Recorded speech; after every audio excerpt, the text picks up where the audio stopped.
साथियों, जय हिंद, जय भारत, वंदे मातरम। मैं आपका साथी वेटरन ओम प्रकाश जाडा जैसलमेर से।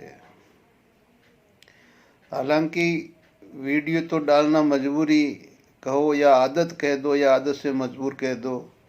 माफ़ी चाहता हूँ अगर आप में से किसी का 2 मिनट अगर वेस्ट हो भी जाता तो उसके लिए भी माफ़ी चाहता हूँ। पर जब लोगों के वीडियो सुनता हूँ तो डाले बगैर रहा नहीं जाता है कि अभी तक दिल्ली इतनी दूर है कि हम तो ट्रेन की टिकट की लाइन में खड़े हैं और लोग बोर्ड बना बना के, टेबलें बना बना के, पेन का पॉइंटर ले लेके इस तरह से बता रहे हैं जैसे कि अभी आपको अपनी कैलकुलेशन करके तैयार रखनी है और इस महीने बस तनख्वाह आते ही बस को जोड़ के और ओके करना है स्पर्श को कि भी हमारी पेंशन बिल्कुल ठीक आ गई, राट ऑफ पे कमीशन हमें मिल गया है।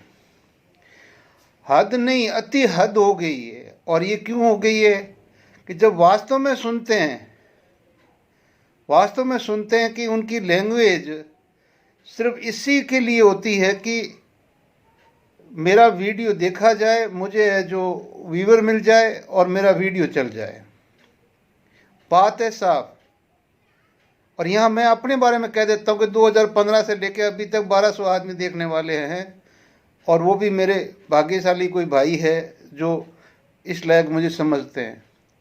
मुझे नहीं पता कि मतलब मैं क्या गलत कहता हूँ, क्या सही कहता हूँ, लेकिन जो कहता हूँ वो सही कहता हूँ कि लोगों को भ्रम में डाल के अगर 4 पैसे बना भी लोगे तो उससे क्या तुम्हारा पेट भर जाएगा। और सबसे बड़ी बात कि ये जो आज की, भाई मैं इस सरकार विरोधी नहीं हूँ, लेकिन जब सरकार का कथनी और करनी में अंतर है तो मैं क्या अंधा तो हूँ नहीं? मेरे अंदर खोपड़ा नहीं है क्या? मैं सोच नहीं सकता कि सरकार ने कहा क्या था, कर क्या रही है? बस यही कारण है कि सरकार का कोई भी चीज़ मान्यता ये दिल देता नहीं है कि हाँ ये जो कह रहे हैं ये कर देंगे। कभी नहीं देते हैं क्योंकि इतनी की कथनी और करनी कभी पूरी हुई ही नहीं है। ओआरओपी थी किसके लिए? सबसे पहले आने वालों के लिए। प्रधानमंत्री ने खुद ने कहा था, दी किसको? अधिकारियों को। जेएसयू जोहार में प्रीमेचर होता ही नहीं है। 15 साल अपनी नौकरी कंप्लीट कर ली, वो पेंशन योगी हो गया, उनको उठा के बाहर कर दिया प्रीमेचर करके। अरे भाई उसने अपना टाइम पीरियडिकली जो रैंक मिलती है वो रैंक की तो वीर की है। अगर उस रैंक में उसने नौकरी नहीं पूरी की है तो उस रैंक की पेंशन मत दो। उसके साथ भी धोखा किया। जो आजाद भारत से लेके अभी तक टेबल नंबर जो साथ में हमारा ग्रुप, चाहे पहले ए था बाद में एक्स किया, फिर एक्स ग्रुप पे किया, कुछ भी किया, लेकिन एक था, उसको भी 2 कर दिए। और अब तो उसमें उठा के टेबल नंबर 7 और 8 अलग अलग कर दी। क्यों भाई? इतिहास में जितने यानी कहने के भी जो ये पहले रिएक्टर बनाए हुए हैं परमाणु के बाबा वगैरह ने, तो वो सब पागल थे। जो है वो अभी सब सही है, वो पहले वाले गलत थे। ये धारणा गलत है। ये चीज गलत है कि जो चीज अच्छा हो रहा है वो 2014 के बाद हो रहा है। 2014 से पहले ठीक नहीं था। पहले सैनिक लड़ता नहीं था। पहले कभी मतलब हमारी पाक के साथ में कोई झड़प नहीं होती थी। पहले कभी हम ऑपरेशन नहीं करते थे। पहले की सरकार अपने सरकारों ने कभी युद्ध नहीं लड़े। जो ये सरकार है यही लड़ रही है, बाकी कोई नहीं लड़ रहा है। ऐसा नैरेटिव बनाना, ये नैरेटिव है ना, वो है जो दुख देता है। जो पुराने सैनिक है जिन्होंने किस किस कंडीशन में ऑपरेशन किए हैं, और मतलब अभी एक जो अपने रेजांगला की पिक्चर आ रही है तो उस समय तो सही में कह रहे कि हाँ पीटी सूबी नहीं थे। अब यहाँ पर इंसान इतना नहीं समझता कि भाई जो गजट नोटिफिकेशन होता है वो भारत सरकार की एक अथॉरिटी है, उसको हम कहीं भी चैलेंज कर सकते हैं।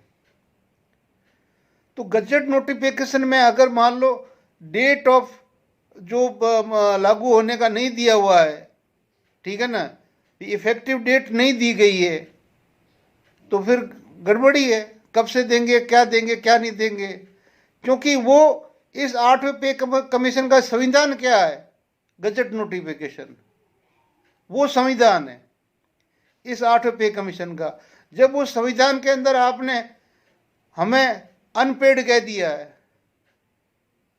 अब अनपेड कौन हो गए? अनपेड गजट में जो कहा गया है वो कहा गया है सैनिकों के लिए, क्योंकि सैनिक ही अनपेड पेंशन वाले हैं, एनपीएस यूपीएस वाले नहीं हैं। लेकिन जहां पेंशनरों का अपना कॉलम होता है उस लाइन को हटा दिया, उस संख्या को हटा दिया। अब अगर जितेंद्र सिंह कहते हैं, ठीक है ना, हालांकि वो भी बहुत अच्छे विभाग में हैं, कार्मिक विभाग के मंत्री है, पहले संसदीय मंत्री रह चुके हैं, सीनियर मंत्री है, लेकिन दूध का जला हुआ छाछ भी फूंक फूंक पे पीता है। हम विश्वास कैसे करें, कैसे कर लें कि जो कहा है वो जाएगा? क्योंकि मोदी जी ने कुछ बोलना नहीं है, रक्षा मंत्री जी ने ताय नहीं बोलना है, वित्त मंत्री को कोई मतलब नहीं है, उनकी तरफ से कोई महंगाई बढ़ती नहीं है, वो प्याज खाती नहीं है। अब बात यहाँ पर ये फंस जाती है कि भाई जब तक आप लिखित में नहीं देते हो तो ना कोई मानने वाला है, ना कोई विश्वास करने वाला है। अभी जो ये हमारा 26 तारीख को एजिटेशन हुआ, जो हमारे भाइयों ने किया, तो उसमें अर्धसैनिक बल भी शामिल थे और पूरा का पूरा ही सिविल सोसाइटी का जो हमारा केंद्रीय कर्मचारी था वो सब शामिल थे। और सब ने एक से बढ़कर एक बात कही कि भाई हमें तो एश्योरेंस मत दीजिए, लिखित में दे दीजिए कि हमारी पुरानी पेंशन बहाल कर दीजिए, उससे नीचे कोई बात नहीं है। तो जहां आप अगर इस तरह से अगर मामला उठ रहा है तो आप ये क्यों सोच रहे हैं कि भाई आगे ये मामला दब जाएगा?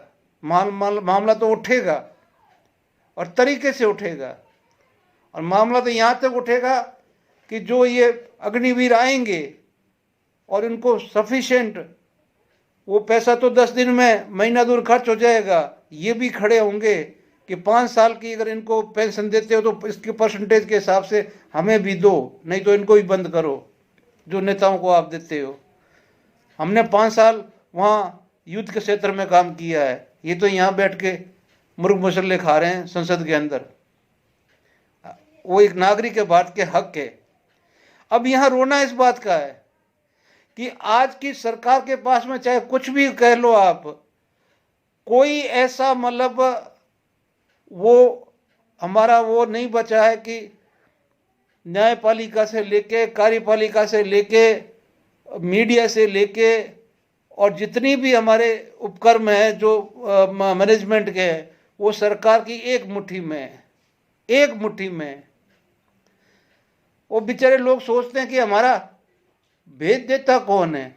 अरे जब तुम पहले एमएलए का फॉर्म भरते हो, अपनी इनकम दिखाते हो, दूसरी बार दिखाते हो, तीसरी बार दिखाते हो, चौथी बार दिखाते हो और 5वीं बार दिखाते हो, तो जैसे तुम्हारी इनकम बढ़ती है वो फाइलें सारी की सारी इकट्ठी होकर चुनाव आयोग से और वो सीधी इनकम टैक्स तक पहुंच जाती है, और सभी का आराम से है, कितने जितने भी है सबकी फाइलें खुल गई है। कर लो खेती, भर लो झोली, आ जाओ इधर लाइन में, नहीं तो ईडी आ रही है, इनकम टैक्स आ रहा है, क्या कर लोगे?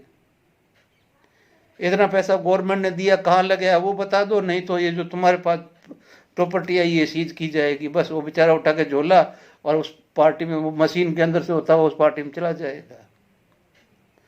और सैनिकों के बारे में तो मैं कुछ कहना ही नहीं चाहता हूँ। क्यों नहीं कहना चाहता हूँ? कि बहुत संगठन बने, बड़े अच्छे बने, बड़े बड़े बने, ये होगा तो ये हो जाएगा, ये होगा तो ये हो जाएगा, ये होगा तो ये हो जाएगा, कहीं कुछ नहीं होने वाला। इनसे न तो कोई बात करने वाला है, न ये बात करने के लिए अपने आप को इतना मतलब उस स्टेज तक लेके जाएंगे, और नो मन तेल होगा, नो न राधा नाचेगी। आपको अपनी किस्मत पे भरोसा रखना पड़ेगा, और 18 महीना अभी बहुत दूर है। फिर 18 महीने के बाद में कम से कम 6 महीने 1 साल तो सरकार अपने लेवल पे ले ही लेगी, यानी कि आपको 29 तक पहुंचा ही देगी। तो जब 29 तक पहुंचना ही है तो अभी के ये मतलब वीडियो बना बना के लोगों को भ्रमित करके सुबह उनकी बीपी हाई करते हैं, दूसरे दिन डाउन कर देते हैं, तीसरे दिन ये कर देते हैं, 5 दिन ये कर देते हैं। तो क्यों भाई, सीधी सी बात है, जब तक आपका पे कमीशन आउट नहीं हो जाता है तब तक किसी पे कुछ भरोसा मत करो। एथेटिक अथॉरिटी या तो संसद की है, और संसद की नहीं है तो केंद्रीय मंत्रिमंडल के बैठक की है। ये 2 चीज़ें ध्यान में रखो, जो आप खुद अपने मोबाइल में निकाल सकते हो और उनके जो प्रोग्राम है वो देख सकते हो। अभी क्वेश्चन आवर होगा, अरे क्वेश्चन आवर तो होगा, लेकिन देश के कितने मुद्दे अभी ज्वलनशील आगे पड़े हुए हैं, कोई क्वेश्चन आवर चलने ले देगा, वो भी इस भारत की संसद में? क्या ये बीजेपी वाजपेयी वाली है जो ये सब कुछ होगा? ये मोदी और शाह वाली बीजेपी है,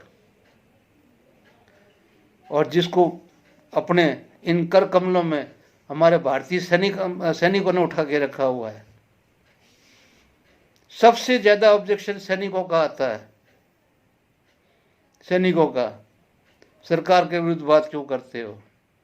सरकार ने ये दिया, वो दिया, ये किया, वो किया। मैं फिर बोलता हूँ, नाई वाले बाल है, सामने आ जाएंगे, चिंता मत करो। कितनी देश की सेवा की है, सिर्फ ओनली एक सफेद पत्र जाहिर कर दे या एक एजेंसी, कभी कोई सरकार आएगी तो ये आपके सामने होगा, हम होंगे या नहीं होंगे, कि इस सरकार ने खुद अपनी पार्टी के लिए, पार्टी के भवनों के लिए, पार्टी के एडवर्टाइजमेंट के लिए, पार्टी के व्यक्ति की ग्रोथ के लिए, व्यक्ति की मतलब वो पूरा प्रचार के लिए, उसको महामंडित करने के लिए कितना पैसा विदेशों से लेके भारत तक खर्च किया गया। अगर वो आ जाए भाई साहब, तो हिंदुस्तान में पैसे की कोई कमी नहीं थी, न पहले थी, ना आज है, ना आगे होगी। लेकिन वो जो पैसा है वो सब पिछले दरवाजे का है। अगर वो इलेक्शन, वो जो बॉन्ड खत्म हुए हैं, तो अब धड़ाधड़ चंदा आ रहा है, धड़ाधड़ चंदा आ रहा है, और चंदा चल रहा है, कर लो, वसूली चल रही है। और सोशल मीडिया पे बहुत जल्द ताला लगने वाला, क्यों कि सोशल मीडिया है जो अभी मेन स्ट्रीम मीडिया का काम कर रहा है, और वो पूरी सही की सही जानकारी दे रहा है। इसलिए दोस्तों, फालतू की खबरों को पढ़ने से अच्छा यही है कि शांति से जो सही है, सही को सही कहो भी, उनको साथ भी दो, आगे भी बढ़ाओ। क्योंकि जो हुआ है, सैनिकों के साथ अन्याय ही अन्याय हुआ है, चाहे सरकार कोई भी रही है, हमारे साथ न्याय करने वाला कोई नहीं रहा है। जब इंदिरा गांधी जी ने बोला था कि संडे को सैनिकों का पेमेंट नहीं होना चाहिए, हमारे चीफ थे मानिक शाह, उन्होंने बोला ओके नहीं होगा।